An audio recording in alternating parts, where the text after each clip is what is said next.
Sigma-Star-Saga started out as the idea of combining two genres of an RPG and a traditional side-scrolling space shoot-'em-up together into one. The unique thing about Sigma-Star-Sagas as an RPG is that we go through the game and have your traditional RPG elements of leveling up with experience points and battling enemies, exploring environments for objects. But really the twist is that when you have a random battle encounter, you're not taken out to a menu-based battle system, you know, where traditional RPGs say like fight or magic or run and you just select from a menu. What we do is we actually take you and we put you into a very short side-scrolling classic shooter level. WayForward Studios down in Los Angeles is our developer for this title, and I chose them for this project. I would say that the best thing that they bring to this project at this point, I'd say two things. One is I think that their 2D art is absolutely incredible, and if you just see that the character sprites and how large they are and how well animated they are on the Game Boy screen, really it's you can't get any better on Game Boy. I think the other wonderful thing that they bring to it is their creativity. They're known for doing licensed games, really. As well as Shantae, which was their original game, but their real strong point is creating original content and supporting publishers when they need something original done. And what they've done is, I came to them with my basic idea, and they've really taken it and really fell in love with it and kind of made it their own and brought their own unique twist and personality to it, which you see throughout the whole game, from Matt Bozon's sense of humor in writing the script, to certain situations that the character gets in and kind of has to get himself out of. What we've done in the story is set it up so that you, as Ian Recker, are the lone survivor of Sigma Team, which was the crack Earth Defense Force. In the beginning of the game, you repel the Krill attack against Earth, but unfortunately, you being the sole survivor, you're basically looking for a way to get back at the Krill. The Earth Commander Tierney sees your potential and sends you out as this double agent among the Krill, and we set it up in such a way so that it actually looks like Earth has abandoned you and you're an outcast.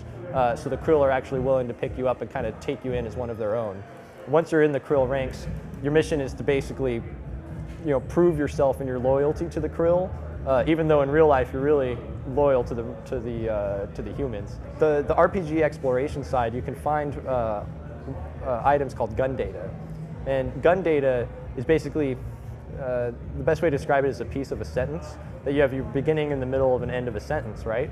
So you can create your own custom weapons by piecing together gun data. Some gun data is good for the beginning, some gun data is good for the middle, and some gun data is good for the end. Really what this means is that if you find all the combinations, all the possible gun data throughout the entire game by really exploring and doing everything you can, you have roughly, I think, somewhere around 27,000 custom weapon combinations that you can create, which really adds to a unique experience that if you're playing it through and your buddy's playing it through at the same time, you're both going to have totally different weapons that you've created to approach a situation, however you like. We actually have divided it up so that we have main shooter levels that are actually, full-length shooter levels that you would expect in any shooter game. And what these are, these occur at the end of like a story arc. So if I'm done with a certain planet and I've reached the end of that point in the story, then I move into my basically longer, boss level, that lasts a few minutes and you go through. Now, the random encounter shooter levels are generally very, very quick. If you're in it for 30 seconds, that's actually a pretty long time. And we have hundreds and hundreds of maps that are all, randomly chosen. There's not just one thing I'm most excited about. I'm really excited about the entire project. And you're also catching me at a time when, even though it's not going to be out till June, we're actually wrapping it up right now, this early. And so this is the most exciting time to be working on a project, because you get to see all your hard work over the past several months really come together. And baby, you were saying. Yeah, this is my baby that I kind of brought up from the very beginning.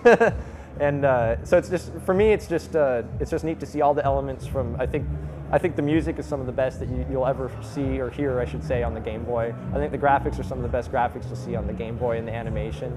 And I think the story is probably one of the best written and most interesting and actually fun to experience stories that you'll actually see on the Game Boy as well. So really, I mean, pretty much every aspect of that went into the game, I'm very proud of that. Not only myself, but WayForward and everybody there has poured their hearts and souls into it, and it really shows.